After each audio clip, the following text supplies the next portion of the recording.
I've done a video on the hypothalamus, but I've never done a video on the pituitary. So we're going to talk about what the pituitary is and what does it do.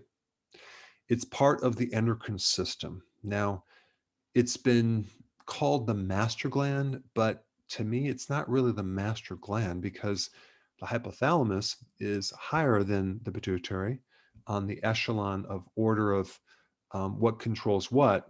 So I would just call it like the middleman. Okay. So you have the hypothalamus, which, if we compare this to a business, it's the executive director.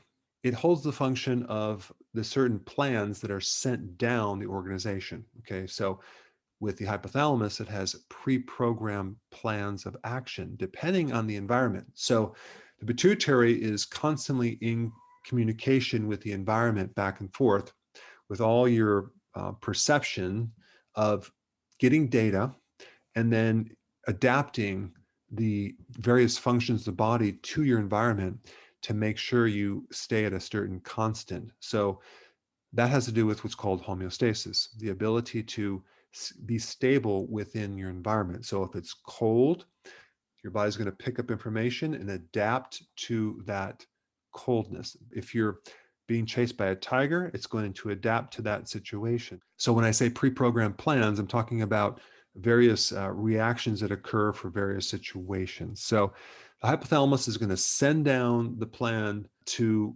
the middleman, which is the pituitary.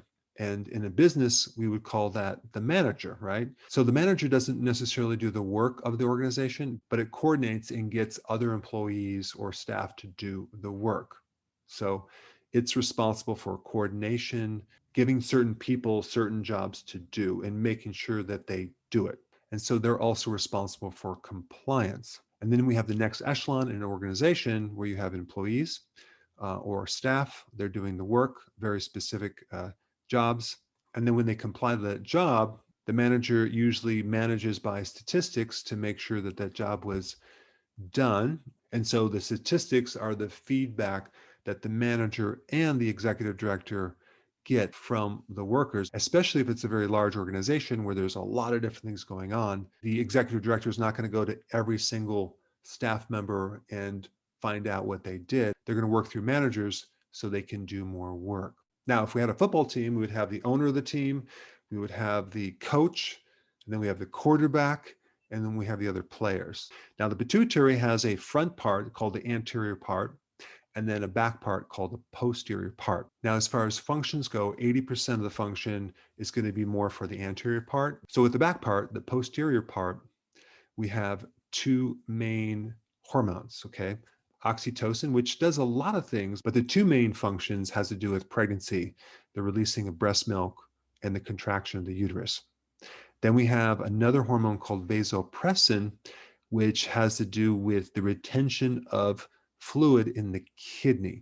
Okay, it's called the antidiuretic hormone. So it keeps the water in the body so you're more hydrated. Now, on the anterior part or the front part of the pituitary, so we have a lot of different things going on. We have the control of the thyroid. Okay, so it tells the thyroid to release its hormone. We have the control of the adrenal, the outside of the adrenal, which is the endocrine part, the release of cortisol and other hormones. And so that little tiny part of the pituitary is going to send its communication down into the adrenals and tell it to release its hormone. And then we have another couple of hormones, which I'm not going to necessarily get bogged down with the names, but it's going to tell the gonads, both the ovary and the testicle, to release its hormones. And then we have prolactin, which does several things, but one of the main things it does is it goes to the breast tissue and it's involved in lactation, breastfeeding.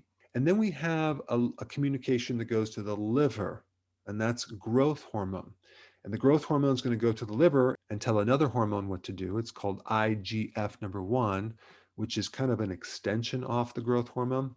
And then we also have two hormone-like proteins, enkephalins and endorphins, that help decrease pain. So we have the hypothalamus that tells the pituitary what to do. The pituitary then sends communication through various body tissues, releasing various hormones that create different functions. And then once those hormones do their function, A communication is sent back up to the pituitary and the hypothalamus as a way of complying to the order. And so then that communication can be turned off. So as soon as it does its function, then we have a turn off mechanism going on.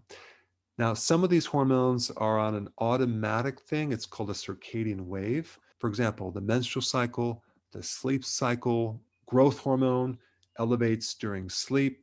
The ovary mechanism happens once a month. So you have a lot of complexities going on, but the simplicity of this mechanism is similar to your thermostat. So when it's hot in a room, the thermostat adjusts and it starts cooling off, and it's all on automatic depending on what you set. So the body has certain set stable standard things that it operates off of, like a temperature usually of 98.6, blood pressure 120/80, pulse rate 72, etc., etc. And so everything is based on these set points. And then what happens as the environment changes, your body will adapt through this endocrine system, all for the purpose of keeping you alive and healthy. All right, there you go. That's the simplicity of the pituitary. Hey, before you go, real quick, I have a course entitled How to Bulletproof Your Immune System. It's a free course. I want you to take it. And here's why. Here's you. Here is your environment. Everyone is focused on this over here, avoiding your environment. But what about here? What about strengthening your immune system? That's what's missing. This course will show you how to bulletproof yourself. And so you can tolerate and resist your environment much better by strengthening your own immune system. I put a link down in the description right down below. Check it out and get signed up today.